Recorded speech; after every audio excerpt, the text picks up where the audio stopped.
வணக்கம் மக்களே, நான் உங்கள் திவ்யா. ரொம்ப நாள் ஆச்சு நான் வீடியோஸ் போட்டு, லாங் வீடியோஸ் போட்டு.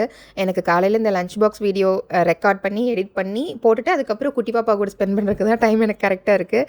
இது எப்படியோ அடிச்சு பிடிச்சி எடுத்த ஒரு வீடியோ எடிட் பண்ணி, ரொம்ப நாள் வாய்ஸ் ஓவர் கொடுத்து ஃபைனலி போஸ்ட் பண்ணுறேன். ஆனால் கண்டிப்பாக இது உங்களுக்கு ரொம்ப யூஸ்ஃபுல்லான வீடியோவாக இருக்கும்னு எனக்கு தெரியும். ஒரு 2 months முன்னாடி இனியாக்கும் பாப்பாக்கும் வைரல் ஃபீவர். ஒரு வாரம் ஃபீவர் சரியாகவே இல்லை.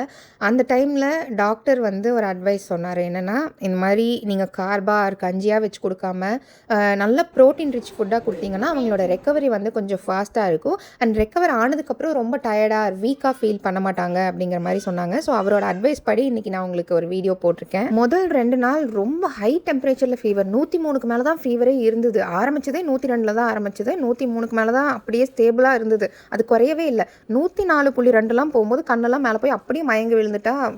ரொம்ப பயந்து ஹாஸ்பிட்டல் தூக்கிட்டு போனோம். அதுக்கப்புறம் அப்படியே ட்ரீட்மெண்ட் போக சரியாச்சு. 3rd டேலேருந்து ஒரு 2 நாளுக்கு பயங்கர வாமிட் அண்ட் டிசென்ட்ரி, தண்ணியாக வயிற்றுல போயிட்டு இருந்தது. இனியா கிட்ட என்ன பிரச்சனைனா, நல்லா சாப்பிடுவா, ஆனால் தண்ணியே குடிக்க மாட்டா. சும்மாவே தண்ணி குடிக்க வைக்க நம்ம போராட வேண்டியது இருக்கும். 2 வாய் தான் கிளம்பி குடிச்சு வைப்பா. அண்ட் மருந்து வந்து கசப்பாக இருந்ததுன்னா கஷ்டப்பட்டு குடிச்சிரும், ஆனால் அழுகும். அது எங்கள் 2 பேர்த்துக்குமே இந்த ஃபேஸ் ரொம்ப கஷ்டமாக இருந்தது. எப்படியாவது இவளை ஹைட்ரேட்டடாக வச்சுக்கணுமே அப்படிங்கிறதுக்காக எதையாவது ஒன்று குடிக்கிறதுக்கு கொடுத்துட்டே இருந்தேன். அவள் இவ்வளோதான் மேலே குடிப்பா, இதே மிச்சம் அவளுக்கு. இளநீடா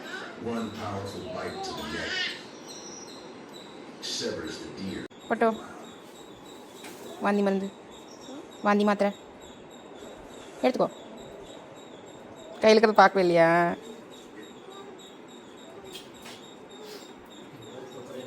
வயிறு வலிக்குதாடா? சரி, குடிச்சு முடிச்சிடுறேன். நான் போய் அம்மா வேலை பார்க்கட்டா?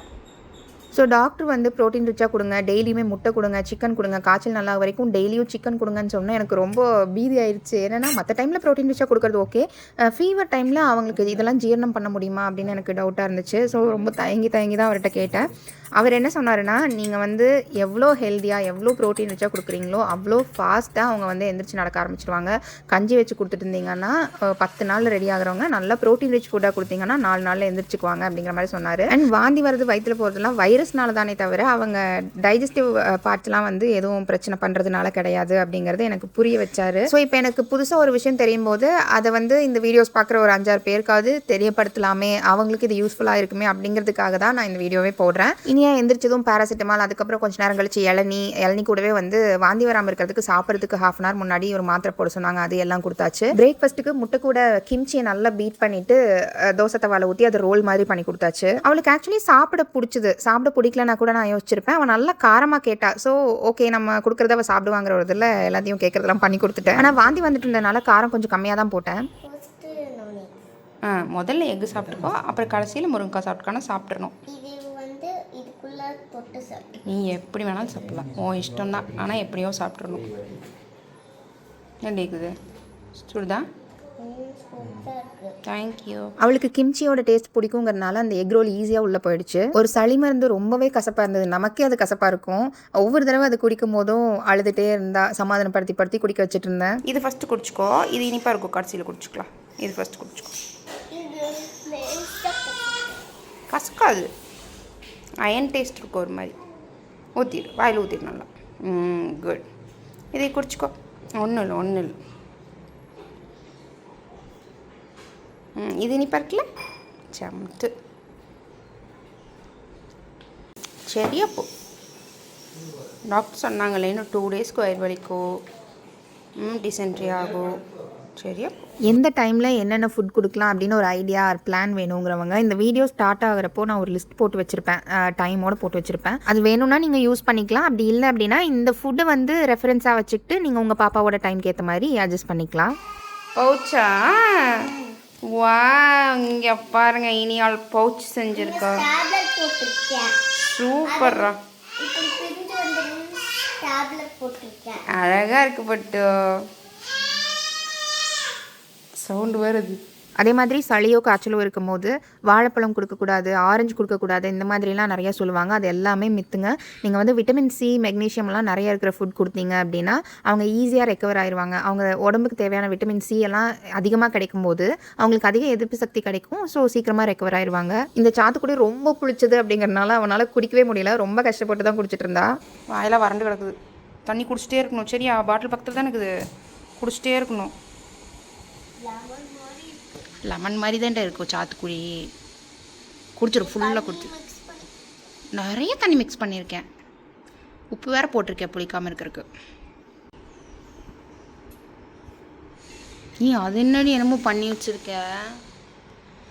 எங்கிட்ட காமிக்கவே இல்லை. ஓ காமிச்சியாப்லவ? Super super. இதுதான் காமிச்ச நீ என்கிட்ட? அப்படியா? ஏய் என்னடி என்கிட்ட எதுவுமே காமிக்கல, எல்லாத்தையும் அப்பாட்ட மட்டும் காமிச்சியா? அந்த பவுச் காமிச்சேன். சமாடி. அந்த yellow கலர் பவுச் அங்க இருக்கு. இது என்னடி? ஆமா என்னென்னமோ பண்ணி வச்சிருக்கேன். இருக்கிற கிளிட்டர் பூரா சிந்தி வச்சுக்கிறேன். அந்த எங்க போய் மின்னுதுடி, சமயம் மின்னுது.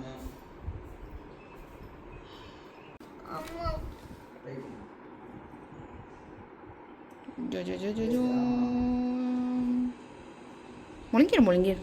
பாதி ஜூஸ்க்கு மேலே அவனால் சுத்தமாக குடிக்கவே முடியல. அதனால் ஏன் ஃபோர்ஸ் பண்ணிவிட்டு உடம்பு சரியில்லாதவள அப்படின்னு விட்டுட்டேன். மற்ற நாளாக இருந்தால் வேஸ்ட் பண்ணக்கூடாதுன்னு கண்டிப்பாக குடிக்க வச்சுருப்பேன். லஞ்சுக்கு ஒரு காய்கறி பொரியல், ஒரு கீரை பொரியல், வெண்டைக்காய் பொரியலும் செங்கீரையும் பண்ணியிருந்தேன். ஊர் சைடில் செங்கீரைன்னு சொல்கிறாங்க, இங்கே கோயம்புத்தூர்லாம் வந்து சிவப்பு தண்டு கீரைன்னு சொல்கிறாங்க. இவள் சாப்பிட்ற அளவில் பாதி சோறு போட்டு சாம்பார் பாதிக்கும் ரசம் பாதிக்கும் பசஞ்சு வச்சேன். சாம்பார் வந்து அவளோட ஃபேவரட் ஃபுட்டெல்லாம் கிடையாது, ஏதோ போட்டு வச்சோம் அப்படிங்கிறதுக்காக சாப்பிட்ருவா. ரசம் வேணால் அவளோட ஃபேவரட் ஃபுட், அதுவும் இந்த பருப்பு ரசம் கொள்ளு ரசம்லாம் வந்து ரொம்ப விரும்பி சாப்பிடுவா.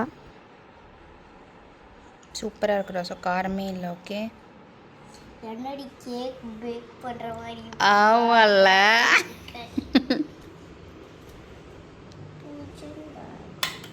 வெண்டைக்காய் சாப்பிட்டியா? Super super super. வெண்டைக்காய் வந்து சாப்பிடுங்க.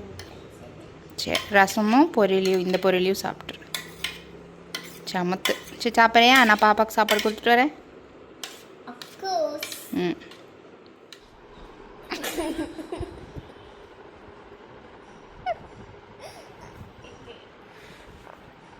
வேண்டாம் அது. சரி போ கொண்டு போய் வச்சுட்டு வாய் நல்லா கொப்பளிக்கணும். கீரையே ஒட்டிக்குது வாய் ஃபுல்லாக. ஈவினிங்க்கு ஒரு சிக்கன் சூப் பண்ணலான்ட்டு ஒரு 2 லெக் பீஸ் மட்டும் எடுத்து நல்லா கழுவிட்டு மஞ்சள் பொடி, இஞ்சி பூண்டு விழுது, அதுக்கப்புறம் கொஞ்சோண்டு சீரகம், கொஞ்சோண்டு சோம்பு, பெப்பர் பவுடர் உங்கள் காரத்துக்கு ஏற்ற மாதிரி சேர்த்திக்கோங்க.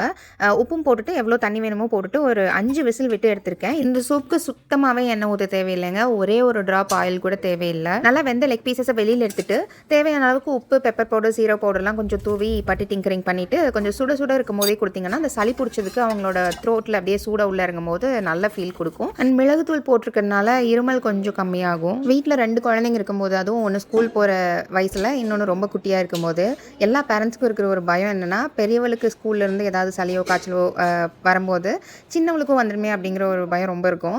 அது வந்து ஆக்சுவலி நடந்துடும். இவளுக்கு சளி காய்ச்சல் சரியாகி ஒரு 3 நாளில் சின்னதுக்கும் சளி காய்ச்சல், அதுக்கும் ஃபிட்ஸ் வந்து அதுக்கும் ஹாஸ்பிட்டல் தூக்கிட்டு ஓடணும். பெரியவளுக்காவது ஏதாவது நல்லா ஹெல்த்தியாக செஞ்சு கொடுத்து சாப்பிட வச்சு தேத்தலாம். ஆனால் சின்னது வந்து 8 months ஓல்டு காய்ச்சல் வரும்போது வெறும் பாலாக குடிச்சிட்டு இருந்தா. சாப்பாடு வாயில் ஒரு வாய் கூட வைக்கல. வாயில் வச்சா துப்பிடுறது, இல்லைனா சாப்பிட கொடுக்க போகிறோம் அப்படின்னாலே அழுகிறது. அந்த சேர் பக்கத்தில் போய் உட்கார வைக்க போனாலே அழுவா. அந்த டைமில் தான் நான் அந்த பேபி லெட் வீனிங் வீடியோஸ் வந்து ஸ்டாப் பண்ணேன். இன்னுமே அவள் அந்த பழக்கத்துக்குள்ளே வரல. ஒரு 2-3 வேளை நாங்கள் ஊட்டி வருது, ஒரு 2 வேளை அவள் சாப்பிட்றது அப்படி தான் போயிட்டுருக்கு. இப்போ டின்னருக்கு சிக்கன் கல் தோசை செய்யலாம் அப்படின்னு சொல்லிட்டு சிக்கன் ரெடி பண்ண போகிறோம். அந்த வெந்த சிக்கன் எடுத்து வச்சோம் இல்லைங்களா, லெக் பீஸ், அதை வந்து நல்லா பொடிச்சு வச்சுட்டு இத்தினோண்டு எண்ணெய் ஊற்றி சோம்பு, கருவேப்பிலை, வெங்காயம், இஞ்சி பூண்டு விழுது, உப்பு, கரம் மசாலா எல்லாம் போட்டு நல்லா ஃப்ரை பண்ணி விட்டுக்கோங்க. ரொம்பலாம் வேக வேண்டியதில்லை, சிக்கன் ஆல்ரெடி நல்லாவே குக் ஆயிருக்கு. ஸோ அந்த வெங்காயம் மட்டும் பார்த்தீங்கன்னா போதும். சிக்கனையும் போட்டுட்டு அந்த சூப் வச்சோம் இல்லைங்களா, அதில் ஒரே ஒரு கரண்டி சூப் எடுத்து உள்ளே ஊற்றி நல்லா மிக்ஸ் பண்ணி விட்ருங்க. அப்போ தான் வெங்காயம் சிக்கன்லாம் ஒரு மாதிரி நல்லா ஒட்டுன மாதிரி ஒரு ஃபீல் வரும், இல்லைனா தனித்தனியாக இருக்கும். அவ்வளோதாங்க. இது அப்படியே தோசை மேலே ஸ்ப்ரெட் பண்ணி விட்டுடலாம். உங்கள் பாப்பாக்கு எந்த மாதிரி தோசை வேணுமோ அந்த மாதிரி ஊற்றிக்கோங்க. மொறுன்னு வேணும்னா பேப்பர் மாதிரி நல்லா ஊற்றி அதில் இதை ஸ்ப்ரெட் பண்ணிடுங்க. என் பாப்பாவுக்கு வந்து கல் தோசை மாதிரி போட்டால் தான் பிடிக்கும். அப்படியே கெட்டியாக ஊற்றி இதை ஸ்ப்ரெட் பண்ணிவிட்டு திருப்பி போட்டு அந்த சிக்கனும் நல்லா வேகிற மாதிரி மொறுன்னு வேகும் உள்ள தோசை கல்லப்படும் போது அது வந்து அவளுக்கு ரொம்ப பிடிக்கும். ஸோ நான் அப்படி கொடுத்துட்டேன். அவ்வளோதாங்க. இப்படி தான் என் பாப்பாவுக்கு ஒரு காய்ச்சல் நாள் ஃபுல்லாக சாப்பிட கொடுத்துருக்கேன். முக்கியமான இன்னொரு விஷயம் என்னென்னா, தண்ணி கொடுத்துட்டே இருக்கணும். தண்ணி இல்லைனாலுமே தண்ணி மாதிரி ஏதாவது கொடுத்துட்டே இருக்கணும். இளநீ வந்து ரொம்ப ரொம்ப நல்லது. அதில் எலக்ட்ரோலைட்ஸ் இருக்கிறதுனால இன்ஸ்டன்ட் எனர்ஜி கொடுக்கும். அண்ட் அவங்களுக்கு வந்து டயர்ட் ஆகாமல் இருக்காது, ஹெல்ப் பண்ணும். அதே மாதிரி சாத்துக்குடி இந்த மாதிரி லிக்விடாக ஏதாவது கொடுத்துட்டே இருங்க. ஃபீவர் இருக்கும்போது எவ்வளோ தண்ணி குடித்தாலும் அது பத்தவே பத்தாதுங்க. உடம்பு வந்து உணர்த்திரும், ஃபீவர் ஒரு மாதிரி வறட்சி ஆக்கிரும். அதுக்கு தகுந்த மாதிரி நீங்கள் ஹைட்ரேட்டடாக வச்சுக்கணும். சாப்பிட்றா உன்னோட ஃபேவரட் சிக்கன் தோசை. சூப்பரா. தண்ணி வேணுமா கொடுக்குறீங்க பாரு, இது ஆறிடுச்சு, இது சூடாக இருக்குது. சரியா, ஃபஸ்ட்டு இதை சாப்பிட்டுக்கோ, நான் தண்ணி கொண்டு வரேன். சின்னது கூட பாலை குடிச்சிட்டு தூங்கிட்டே இருந்தா ஒன்றும் தெரியல எங்களுக்கு. இனியா வந்து பாவம் ரொம்ப சோர்ந்து போயிடுது. நல்லா விளாண்டுருக்கும். அந்த வயிறு வலிக்கிறப்பெல்லாம் அப்படியே மூஞ்சி இத்துணூண்டா மாறிடும். அண்ட் ஃபீவர் வரப்போ அப்படியே சுருண்டு படுத்துட்டா. ஏன்னா விட்டு விட்டு ஃபீவர் 5 நாளைக்கு இருந்துகிட்டே இருந்துச்சு. வந்தால் மினிமமே 1 or 2.5க்கு மேலே தான். அந்த ஹை ஃபீவர்னு சொல்லுவாங்களே அந்த ரேஞ்சில் தான் வந்ததே. அந்த டெம்பரேச்சர் இருந்ததுன்னா அவ்வளோதான். இல்லை அப்படின்னா நார்மல் டெம்பரேச்சரில் இருந்தது. வைரல் ஃபீவர் இருந்தால் இந்த மாதிரி தான் விட்டு விட்டு வந்துட்டே இருக்கும் அப்படின்னு சொன்னாங்க டாக்டர். ஸோ ப்ளீஸ் ஒரு 2 நாளைக்கு மேலே ஃபீவர் இருக்கிற மாதிரி இருந்துச்சுன்னா ஹாஸ்பிட்டல் கூட்டிகிட்டு போயிருங்க. ஒரு பிளட் டெஸ்ட் எடுத்து அது வைரல் ஃபீவரா இல்லையான்னு கன்ஃபார்ம் பண்ணிக்கிறது ரொம்ப நல்லது. இவளுக்கு பிளட் டெஸ்ட் எடுத்தப்போ ஒயிட் பிளட் செல்ஸ்லாம் வந்து ரொம்ப கம்மியாயிடுச்சு. ரொம்ப பாவமாக இருந்தது. அதுக்கப்புறம் அயன் சப்ளிமெண்ட்லாம் கொடுத்துருந்தாங்க. இந்த வீடியோவோட பர்பஸே கஞ்சி மாதிரி எப்போவுமே கொடுத்துட்டே இருக்காமல் அட்லீஸ்ட் ஒரு முட்டை, கொஞ்சம் சிக்கன் இந்த மாதிரி ப்ரோட்டீன் ரிச்சாக கொடுங்க. சீக்கிரமாக அவங்க ரெக்கவர் ஆவாங்க.